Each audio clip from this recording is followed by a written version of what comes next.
Okay, सो हमारा next chapter है accelerator, त्वरित। ठीक है, सबसे पहले इसकी डेफिनेशन देखेंगे।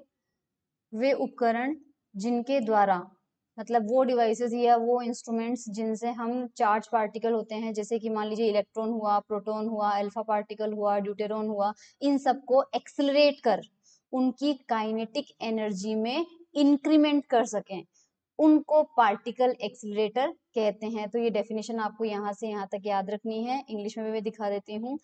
तो यहाँ पर आप ये डेफिनेशन देख लीजिए।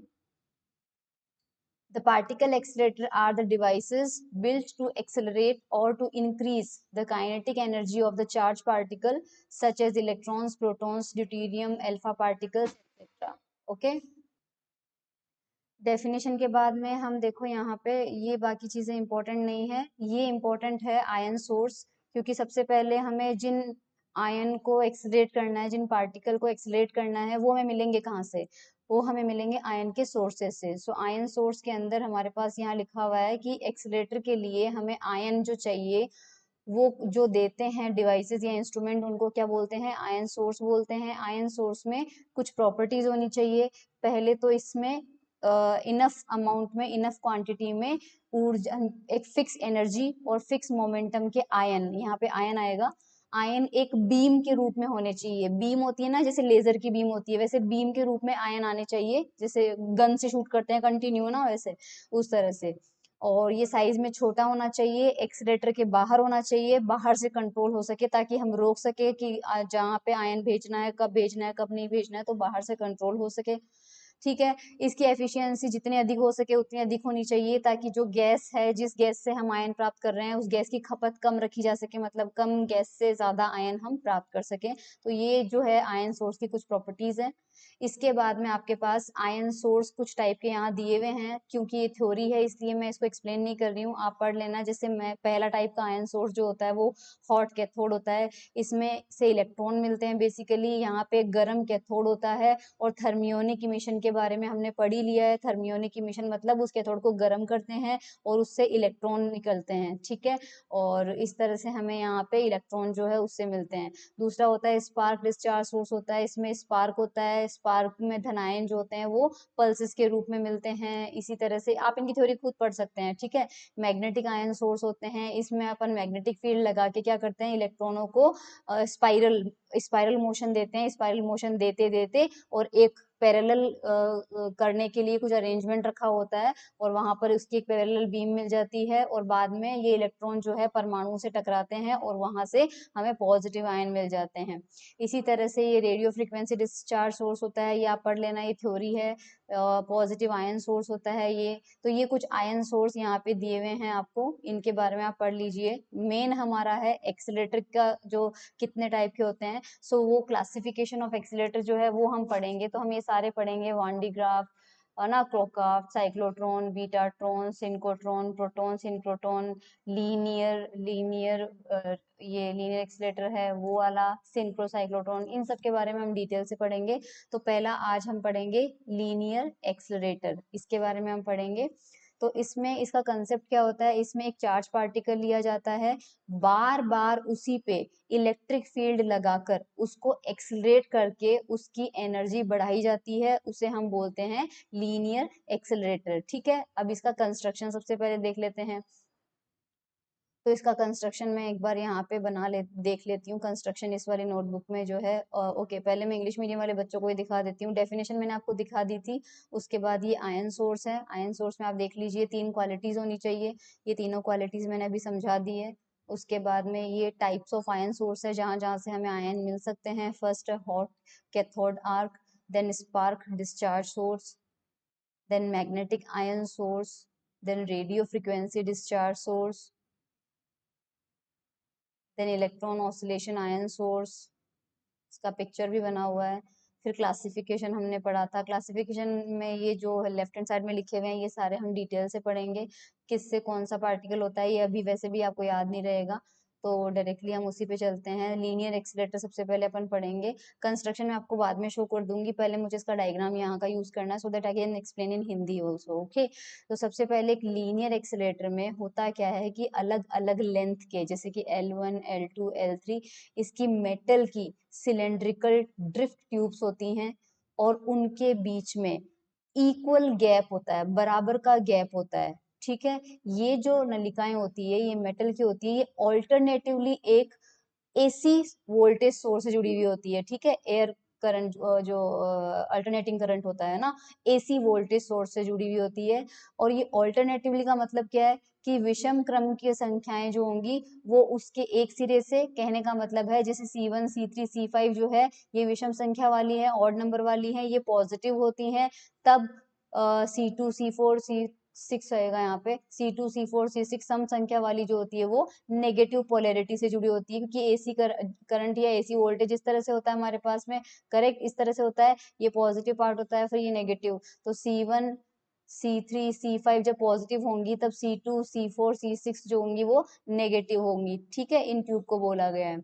अब क्या करते हैं, इनकी लंबाइयों का चयन, कैसे हम इनकी लेंथ को डिसाइड करेंगे, तो इनकी लेंथ को चूज इस तरह से किया जाता है कि जब कोई पॉजिटिव आयन इन दोनों के बीच के गैप में होगा तब उसके पीछे वाली जो नलिका होगी वो पॉजिटिव होगी और आगे वाली नेगेटिव। इससे क्या फर्क पड़ेगा, इससे ये फर्क पड़ेगा कि यहाँ पर देखिए कि जैसे मान लीजिए ये एक ट्यूब थी, ठीक है, और हम ये कह रहे हैं कि इसकी जो लेंथ है वो इस तरह से होनी चाहिए कि जैसे ही कोई आयन यहाँ से बाहर निकला, जैसे ही कोई आयन यहाँ से निकला, इसके आगे भी ट्यूब है, करेक्ट, और इसके पीछे भी ट्यूब है।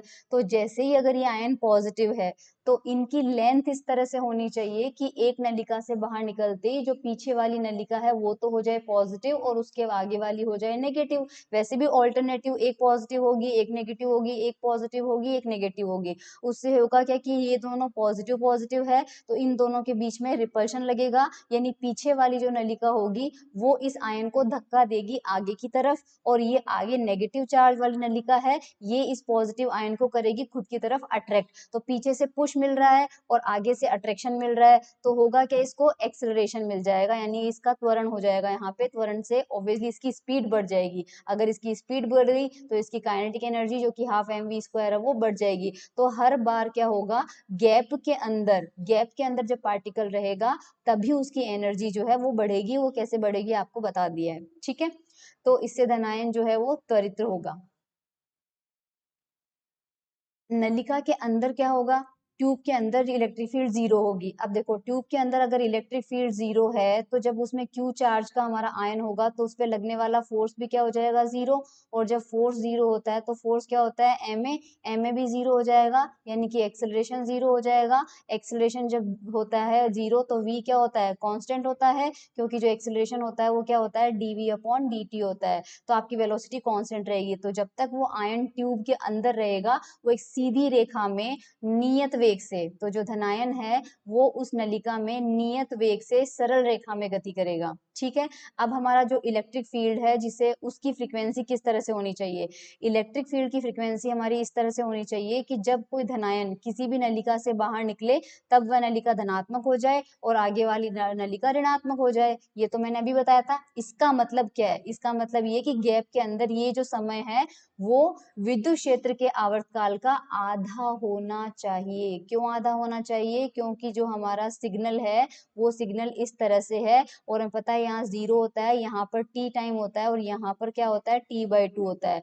तो t/2 टाइम के लिए वो वहां पर उसकी ध्रुवणता पोलैरिटी पॉजिटिव होती है और t/2 टाइम के लिए नेगेटिव होती है। अब नली जो है उसके अंदर वो रहे और उसके बाद वो दूसरी नली पे आ जाएगा, तो हमें पता है कि हमने इसको पॉजिटिव पार्ट से कनेक्ट कर रखा है, सपोज इसको नेगेटिव से, t/2 टाइम के बाद ये नेगेटिव हो जाएगी और ये क्या हो जाएगी, पॉजिटिव हो जाएगी। तो इतने t/2 टाइम में वो क्या करना चाहिए, वो उस गैप को पार कर जाना चाहिए। तो इस आधे आवर्तकाल में एक धनायन एक अपवाहन नली को पार कर जाए, मतलब पूरी नलिका से बाहर। देखो अगर हम चाहते हैं कि, सॉरी मुझे ये गैप के लिए नहीं बोलना था, नलिका के लिए बोलना था, इस ट्यूब के अंदर से वो कांस्टेंट वेलोसिटी से जा रहा है, तो इस कांस्टेंट वेलोसिटी से वो कितने टाइम में निकलना चाहिए, t/2 टाइम में निकलना चाहिए। क्यों? क्योंकि धनायन जो है, सपोज ये पॉजिटिव है, सपोज ये अभी क्या है, पॉजिटिव है, या फिर मैं यहाँ बताती हूँ। देखो मान लीजिए कि हमारी जो ट्यूब है, यहाँ पर समझना है इसको, सपोज ये ट्यूब जो है अभी नेगेटिव है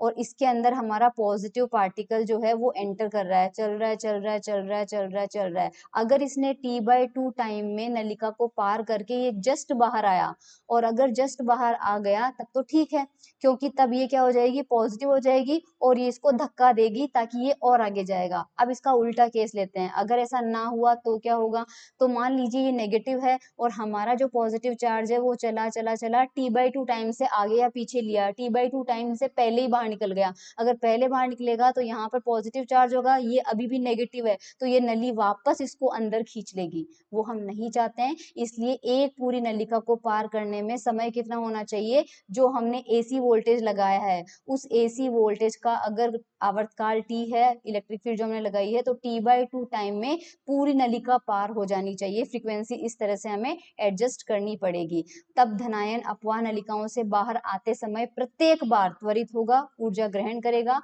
बार बार त्वरण से उसकी एनर्जी बढ़ेगी। तो यहाँ पर जो है इस तरह से ट्यूब को देख लीजिए, C1 C2 C3 C4 C5 लिखा हुआ है, और आप देख सकते हैं C1 और C3 और C5 इनका कनेक्शन जो हुआ है, यहाँ से देखिए, यहाँ पॉजिटिव से हुआ है, मान लीजिए ये पॉजिटिव पार्ट है, और यहाँ से C2 जो है, ये C2 है, बनाना भूल गए, यहाँ पे C2 है, ये C4 है, और यहाँ पर आगे C2 है, ये उस फ्रीक्वेंसी सोर्स के नेगेटिव पोलैरिटी से कनेक्टेड है। ठीक है, तो ये हमारे पास इसका डायग्राम हो जाएगा। अब देखो, मान लीजिए दो सक्सेसिव ट्यूब्स, यानी एक के बाद एक ट्यूब, दोनों के बीच में जो गैप है, उस गैप के अंदर इलेक्ट्रिक फील्ड है।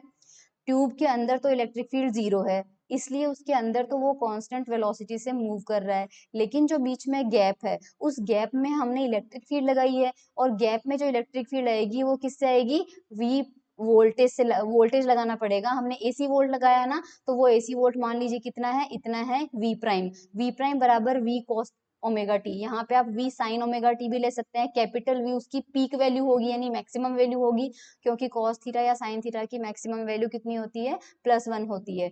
तो यहाँ पर हमने AC वोल्टेज लगाया है V cos ओमेगा टी, ठीक है। और नलिकाओं की जो लंबाई है वो इस तरह से व्यवस्थित की गई है। वापस वही चीज है कि जब भी कोई धनायन, उसका मान लीजिए आवेश प्लस E है और उसका मास m है, नलिका से बाहर आए, तब इस V का मान अधिकतम होना चाहिए। अगर इसका अधिकतम मान होगा तो कितनी एनर्जी उसको मिलेगी, तो V वोल्ट जो है, जब Q आवेश पर लगाया जाता है तो कितनी एनर्जी मिलती है उसको, QV मिलती है। तो हमारा जो पार्टिकल है वो कितनी एनर्जी ग्रहण करेगा, EV ऊर्जा ग्रहण कर लेगा।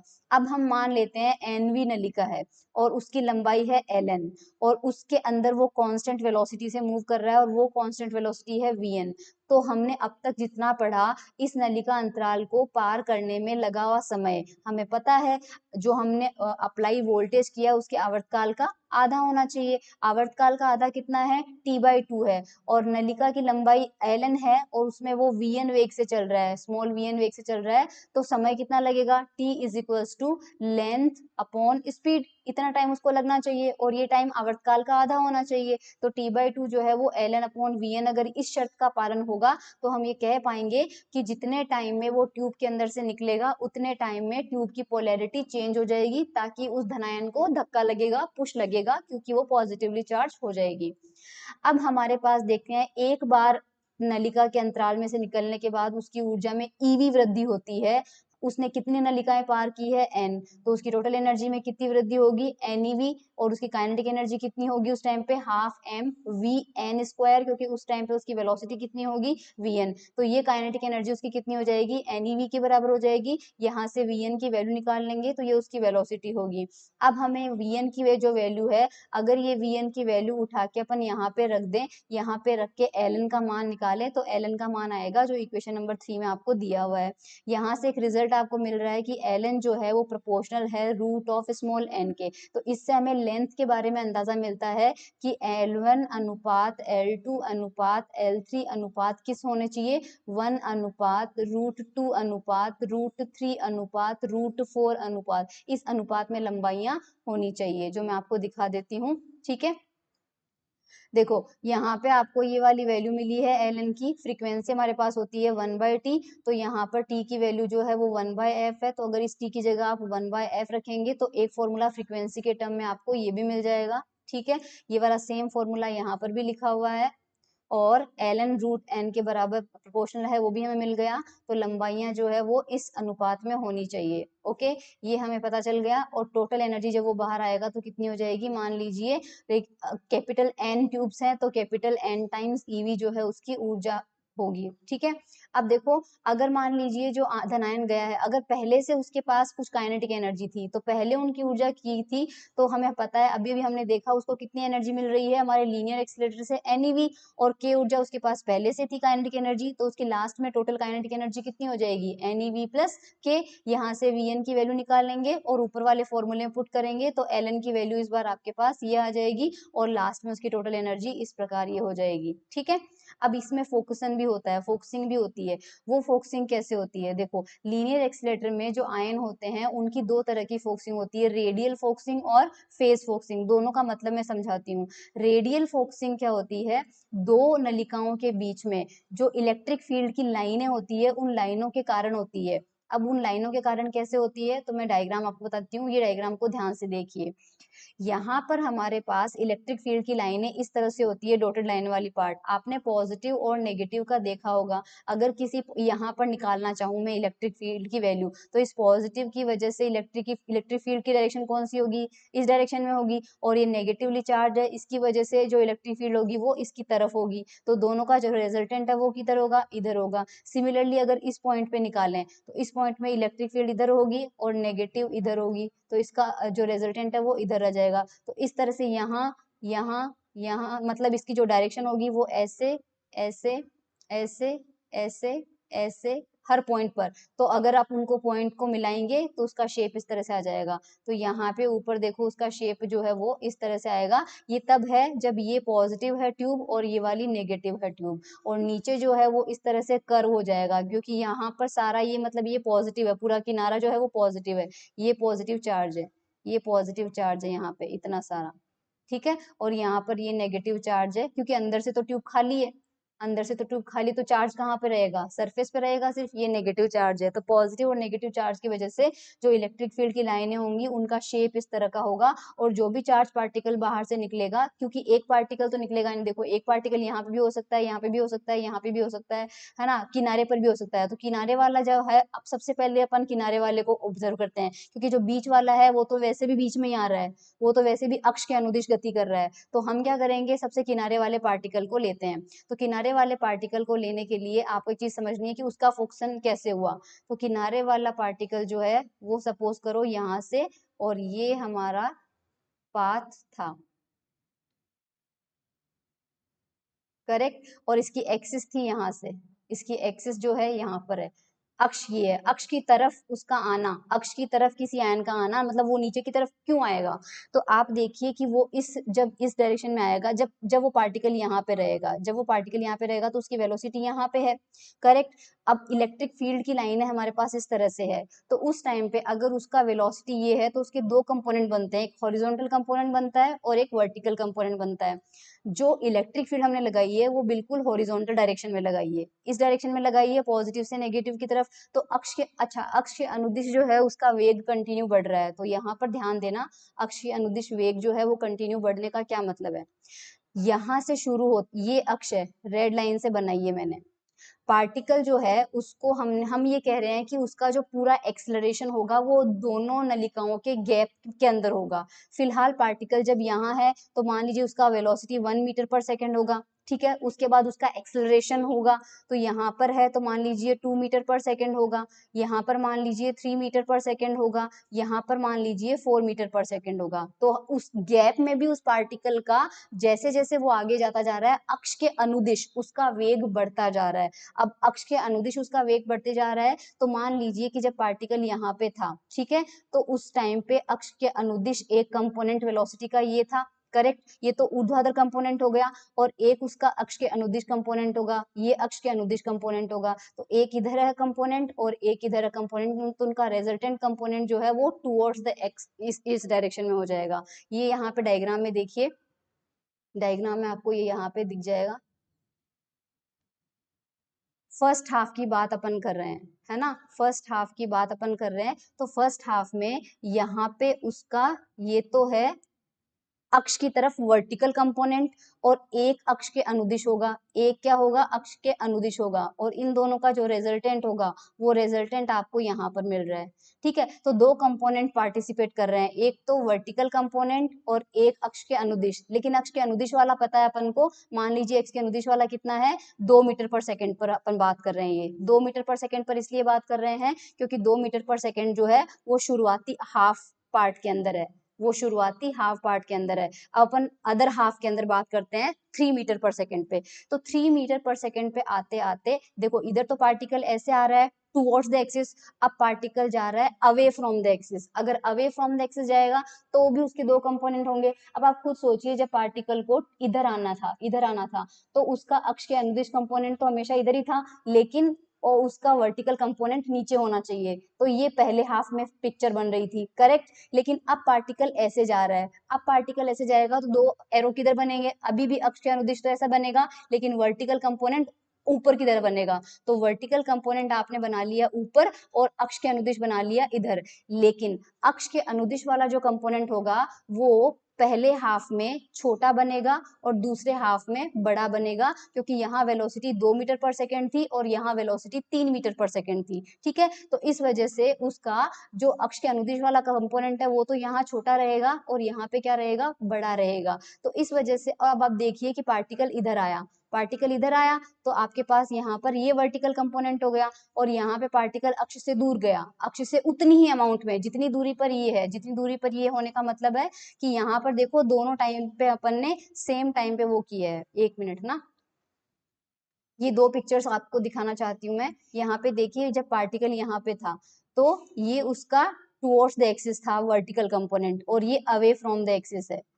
अब यहाँ पर कंपोनेंट बड़ा होगा ये वाला, और ये कंपोनेंट छोटा होगा। इसका कारण क्या है, यहाँ पे इसका हॉरिजॉन्टल कंपोनेंट छोटा था और यहाँ पे हॉरिजॉन्टल कंपोनेंट बड़ा था। तो हॉरिजॉन्टल कंपोनेंट बड़ा था इसलिए वर्टिकल छोटा हो जाएगा, और यहाँ पर हॉरिजॉन्टल कंपोनेंट छोटा था इसलिए वर्टिकल बड़ा हो जाएगा। तो ये वर्टिकल कंपोनेंट जो होगा वो छोटा रह जाएगा। आप डायग्राम बना के देखेंगे तो भी आपको समझ में आ जाएगा। तो मैग्नीट्यूड वाइज अगर अपन देखें तो ये डेल्टा वीसी प्राइम है मान लीजिए, और ये डेल्टा वीसी है, तो ये स्मॉल होगा और ये लार्ज होगा कंपोनेंट। तो हमारे पास अक्ष की तरफ जो एरो बन रहा है और अक्ष से दूर की तरफ एरो बन रहा है, उसमें से बड़ा कौन है, जो अक्ष की तरफ बन रहा है। यानी कि टेंडेंसी ज्यादा किधर है, अक्ष की तरफ आने की है, और अक्ष की तरफ आना मतलब this is called radial focusing, इसी को अपन अक्ष की ओर फोकसिंग बोलते हैं।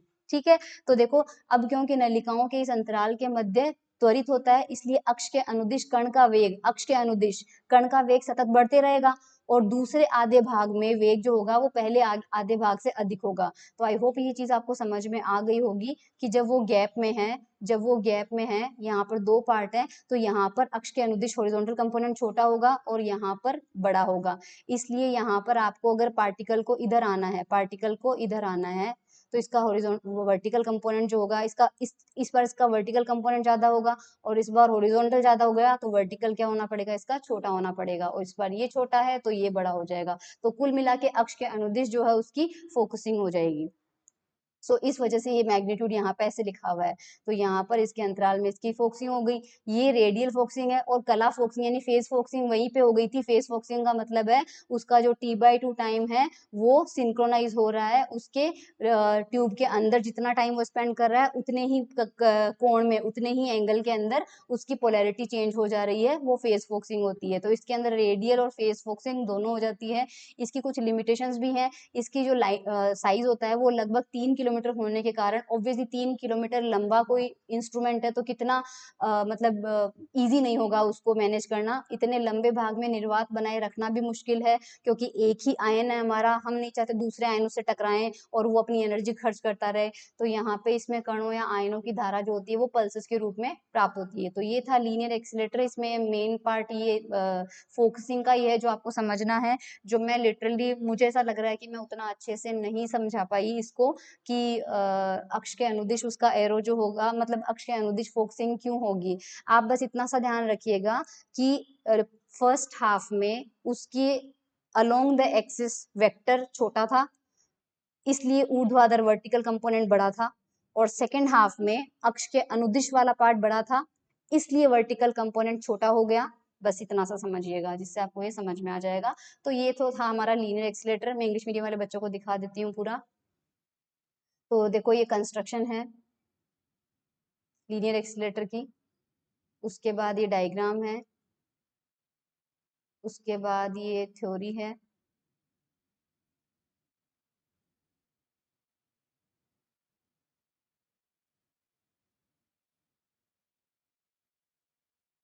वेलोसिटी, लेंथ को चूज कैसे करना है, फोकसिंग कैसे होगी, रेडियल फोकसिंग बताई हुई है इसमें, तो फेज फोकसिंग पहले ही बता दी, लिमिटेशन इसके साइज की वजह से होती है। ठीक है, तो ये तो था हमारा लीनियर एक्सेलरेटर।